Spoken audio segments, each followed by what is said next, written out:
Merci. La séance est ouverte. L'ordre du jour appelle les questions au gouvernement. La parole est à Monsieur Joël Giraud. Merci, Monsieur le Président. Ma question s'adresse à Monsieur le ministre de l'Agriculture et a trait à l'Office national des forêts. Depuis plusieurs années, notamment avec l'application dogmatique de la RGPP, l'ONF a vu le nombre de ses agents diminuer très fortement et a perdu plus du tiers de ses effectifs en 25 ans.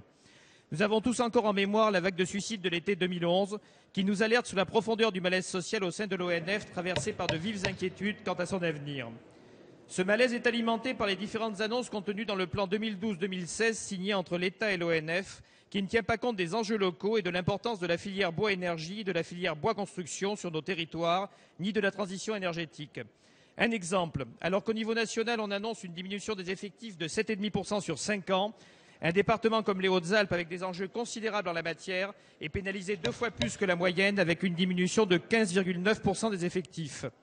D'autre part, les communes forestières qui ont été sommées de co-signer ce contrat sous la menace de privatisation de l'ONF continuent de verser un pourcentage de leur chiffre d'affaires issu de l'exploitation, ce qui est logique, mais doivent en plus verser une taxe de 2 € par hectare de forêt, une nouvelle taxe basée sur la superficie et pas le rendement.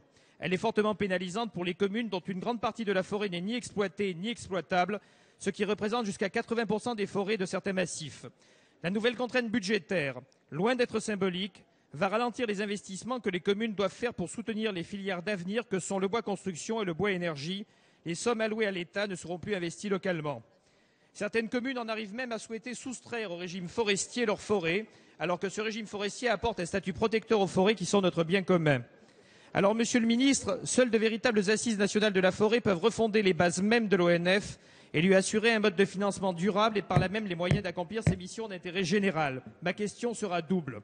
Comptez-vous demander à l'ONF d'adapter plus efficacement ses moyens aux territoires à enjeu?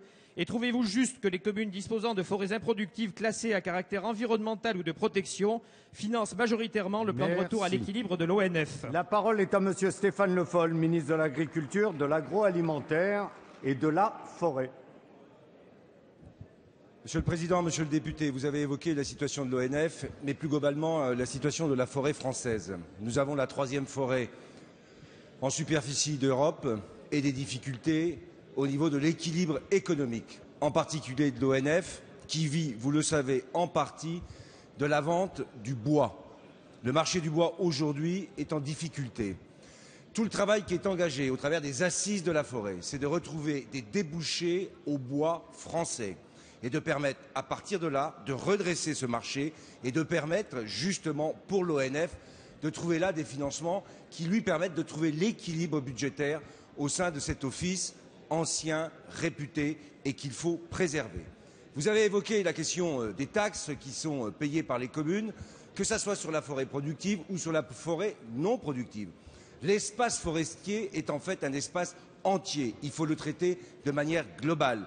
Le travail qui était engagé aujourd'hui, non seulement avec l'ONF, avec l'ensemble des acteurs et aussi les communes forestières, doit permettre de déboucher sur cet objectif, faire de notre forêt à la fois un enjeu de biodiversité, un enjeu écologique, mais aussi et surtout un enjeu économique.